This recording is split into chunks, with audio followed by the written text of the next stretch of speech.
E aí, tudo bem, queridos? Como foi a semana? Espero que tenha corrido tudo bem. Ao longo de 4 semanas nós reprisamos 4 vídeos.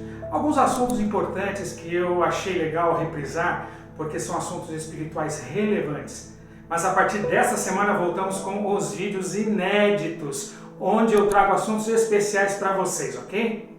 Só que agora não mais da Flórida, nos Estados Unidos, mas direto aqui de São José do Rio Preto, no estado de São Paulo, aqui no Brasil.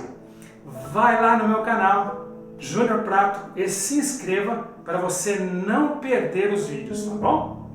Entrando logo no assunto desta semana, existem algumas expressões bíblicas que nós não entendemos muito bem. E ao invés de nós estudarmos e pesquisarmos o que elas significam, deixamos passar batido e não vamos atrás destas coisas que às vezes são de extrema importância para a nossa vida, principalmente para a nossa vida espiritual. Hoje eu vou falar de um assunto bem polêmico e importante, que pode fazer total diferença para a tua salvação. E eu posso dizer com isso que eu sou a voz que clama no deserto. Estou clamando a você hoje. Já ouviu essa expressão? A voz que clama no deserto? Quem falou isso na Bíblia foi o primo de Jesus, João Batista. Um cara que começou a pregar no deserto sobre o nascimento de Jesus, sobre a primeira vinda do Messias, e lotava de gente no meio do deserto para ouvir. E ele dizia: arrependam-se de seus pecados, porque o reino do céu está próximo.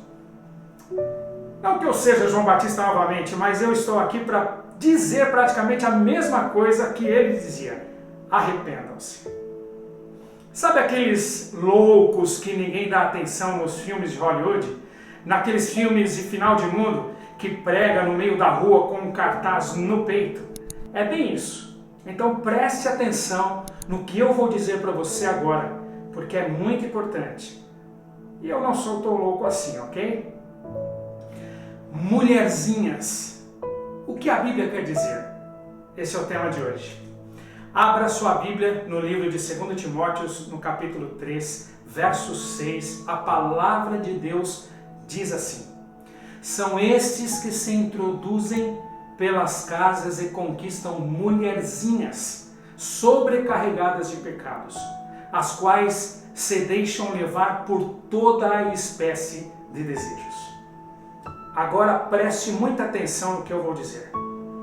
Para vocês terem uma ideia deste texto bíblico, se vocês forem um pouquinho mais para cima no capítulo 3 de 2 Timóteo, vocês perceberão que o capítulo está carregado de coisas que acontecerão nos últimos dias. Ele começa o texto dizendo: nos últimos dias sobrevirão tempos terríveis. E depois ele discorre o texto dizendo como serão as pessoas que estarão vivas sobre a terra, próximo à volta de Jesus. Apesar de no verso 8 de 2 Timóteo 3, Paulo citar o nome de Janes e Jambres, e agora eu vou precisar fazer um parênteses para explicar quem são esses dois. Preste atenção.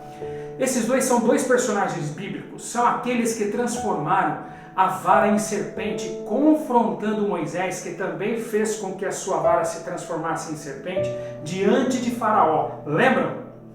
Agora explicado, fecha parênteses, vamos voltar ao texto. O contexto do verso 8, com Janes e Jambres, é uma narrativa de Paulo que se contrapunha aos falsos pregadores que ele queria combater nas comunidades em que ele pregava. Além disso, Paulo, de forma profética, quis fazer um paralelo com o significado dos nomes Janes e Jambres. Esse paralelo que ele queria fazer era apontar os que resistiam no passado, na época dele, e os que resistem hoje em dia contra a verdade da palavra de Deus, fechando as suas mentes e os seus corações, tornando-se incapazes de conhecer a palavra em sua plenitude. Esse era o contexto que Paulo queria alcançar.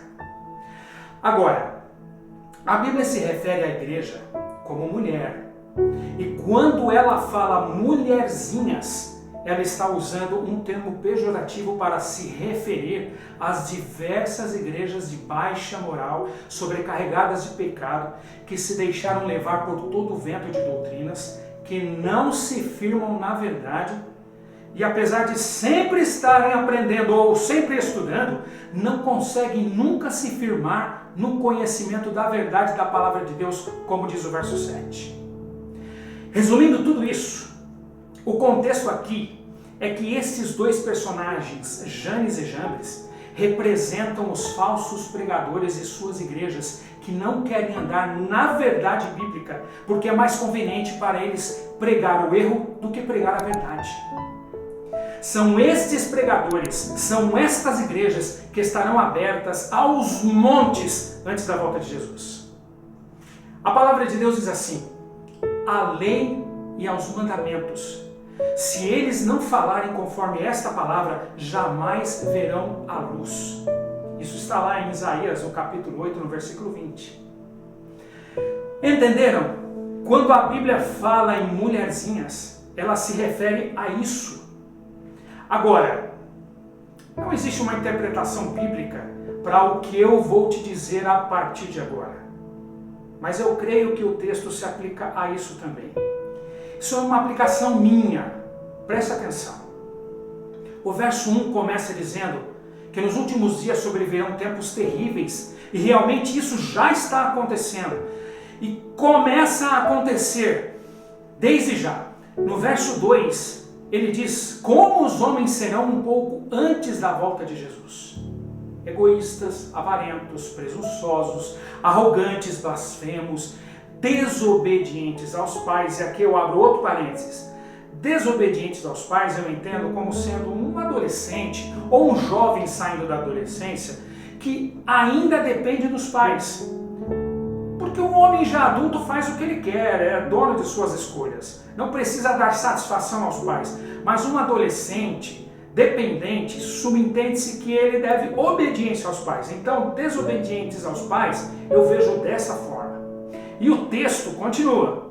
Ingratos, ímpios, sem amor pela família, irreconciliáveis, caluniadores, sem domínio próprio, cruéis, inimigos do bem, traidores, precipitados, soberbos, mais amantes dos prazeres do que amigos de Deus. E a lista continua.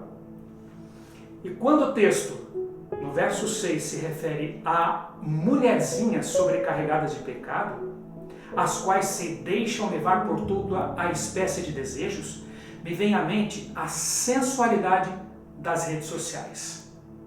E essas mulherzinhas podem ser aplicadas aos homens também, porque eles sensualizam também nas redes sociais, mas em menor quantidade do que as mulheres, convenhamos.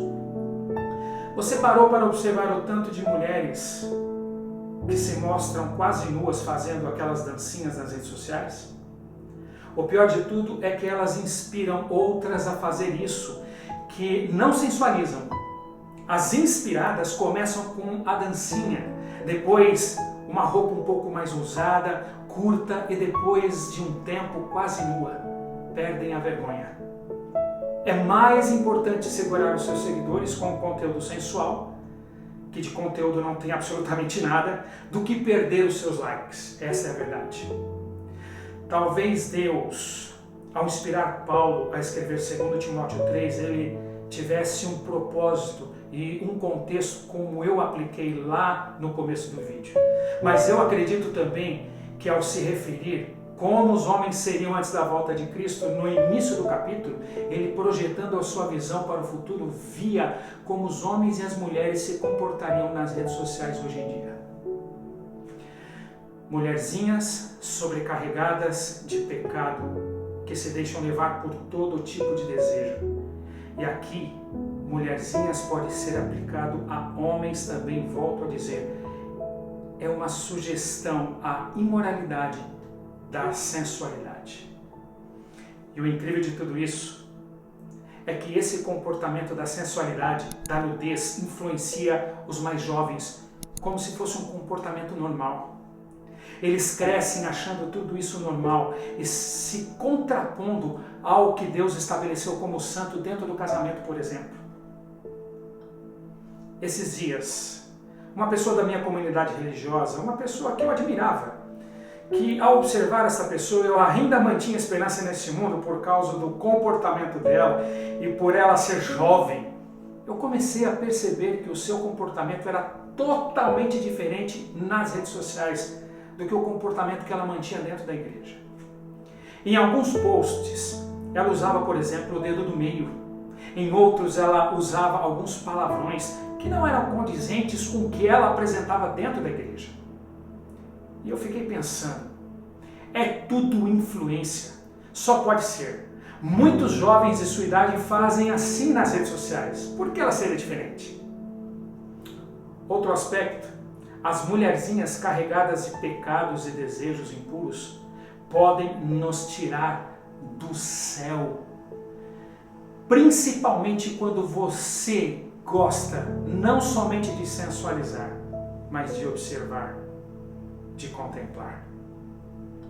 A Bíblia diz: a vontade de Deus é que vocês sejam santificados, abstenham-se da imoralidade sexual.